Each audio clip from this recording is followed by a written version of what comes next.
Hi guys, it's Kendra from Kendra's Cupboard, and today we'll be making my family's world famous potato rolls. And when you keep seeing the final results, keep on watching.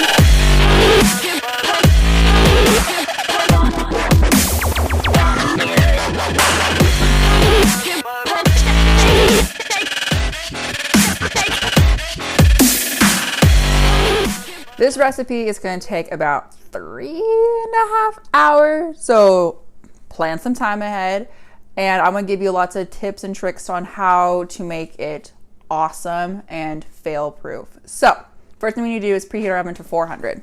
Awesome. Now we're gonna heat up 3.5 cups of milk in the microwave. You only want to cook it enough until there's steam. So you want to pick up the bowl and see, okay, there's some steam. She good. So while that's going, let's get half a cup of Crisco or shortening.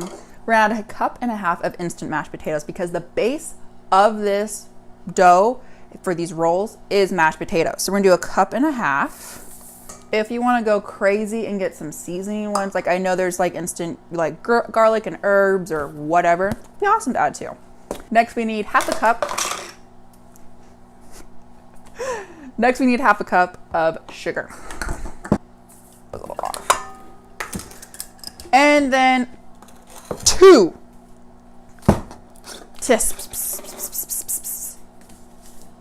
teaspoons of salt. Oh, okay. Now we're gonna mix this together until it looks crumbly. 30 seconds. Do I see steam? Yes, I do. About 3 minutes in the microwave. I know it has a pour thing, but it always says that thing where it runs to the back and gets on the counter. So I just do this instead. Okay, so pretty much what we did right now, it just made instant mashed potatoes. It's gonna get all fluffy and delicious. But this is very hot because we just had hot milk. So what we're gonna do while that's cooling and let this proof is we're going to make our yeast proof. So you need 2 packets of yeast. To activate the yeast, we need 1/2 cup of very, very warm water. Not scalding hot water, warm enough water you can put your hand in there comfortably and you're not burning yourself. Why is that song stuck in my head? Only Jesus knows. You can mix everything together, but I just like pouring it in there. So a tip to help get a good proof. Yeast, I don't know why, likes to rise in dark, cold areas. So what I do while this is cooling down and this needs to proof, I put it in a cupboard. It helps. I don't know why. It's just some magic, but it works. So put this in like just any cabinet or cupboard. The goal is to get your yeast to look like snot. Like it's gonna look gross. Okay, so now this is cooled off. We got a good looking proof. We're going to add the proof to the mashed potatoes, and then we're also gonna add 2 eggs. Yes, I think 2 eggs.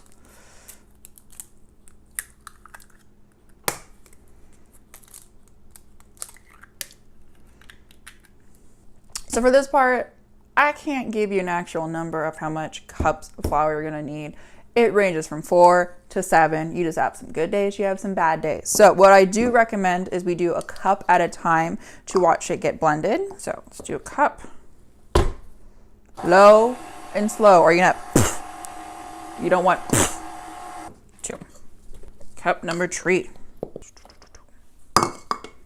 There we go. Is that cup 4? For y'all keeping count at home. If you get flour on the counter, that's fine because we're gonna be kneading this dough anyway. So, how about that?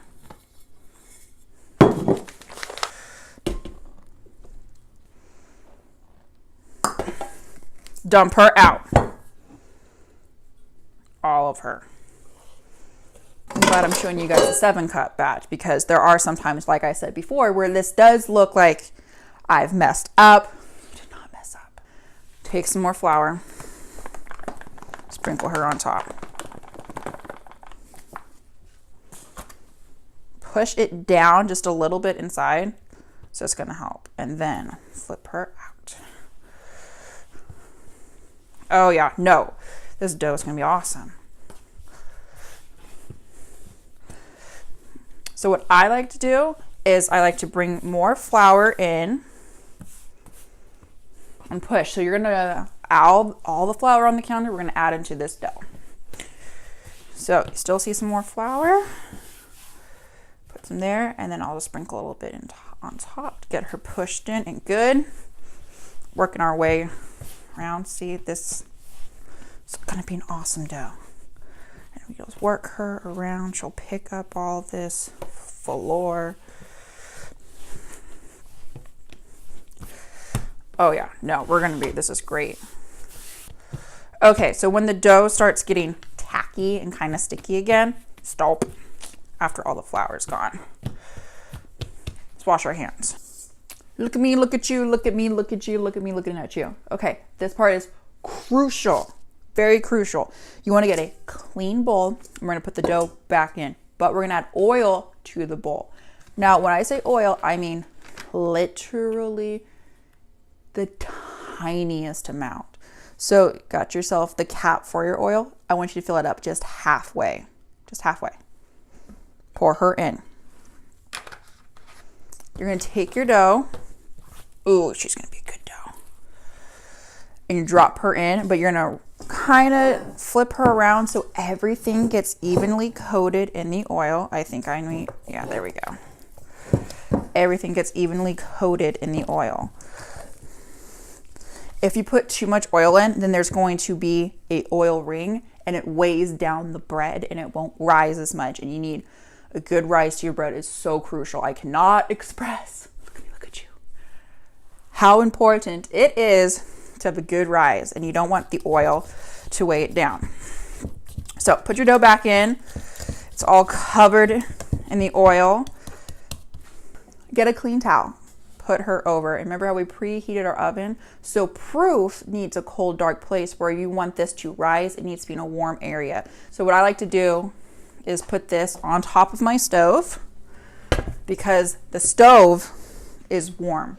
You want this to rise for an hour and a half until it doubles in size. What you want is for the dough to be pretty much almost about to pour out of the bowl, and it takes about an hour and a half. I mean, but we're gonna let that sit just for another second. We're gonna grease 2 13x9 pans. This recipe makes 2 dozen rolls. So go ahead and grease them. I always use butter. Y'all know me. Awesome. Okay, let's set that aside for right now. And let's get our dough. Beautiful. So before we do anything, we're gonna put a little bit of oil on the counter because we're gonna roll it out in the oil. Punch her down. Oh, yes, that's what you want. That's what you want. I'm going to do a little bit of knee, but this is just to get air pockets out. Make sure it's good in the oil. Just a couple good. Get this all oily over here. Now, there might be some hard spots in here. It's because the top part that was exposed that you can see from the bowl kind of gets a little bit hard, which is fine. Great. Grab a pan. So how I make rolls is I just grab a chunk, roll it out pretty. So when you make rolls and you're a couple short, I would go back and pick a couple big ones and just trim it a bit. Make sure your hands are oily, because if your hands aren't oily, it's going to start sticking to you. That's how it's not sticking to me right now. You want to put these kind of spaced apart also, because we are going to let them rise for another 15 minutes. Okay, so now what you're gonna do is you're gonna turn down your oven to 350, and we're gonna put these back on top of the stove, cover them up with a towel for 15 minutes to let them rise a little bit, and then we're gonna pop them in the oven for a half hour. Okay, it's been 15 minutes and they look amazing.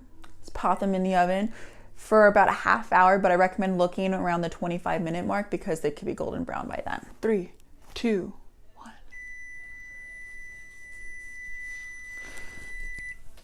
let's take a look.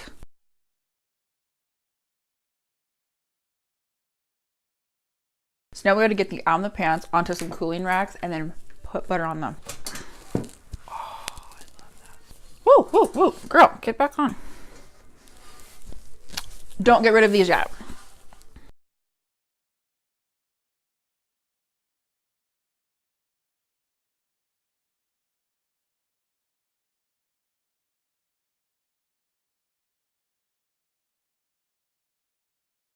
Okay guys, here's the final results. I hope you like this recipe. Now, if you're not gonna eat 24 rolls, you can freeze these for a couple of months and then just pop them out the night before you want to have the dinner and let them thaw out. So I hope you guys like this recipe, and want to see any more of my recipes, please check out Kendra's Cupboard, and thanks for stopping by, guys.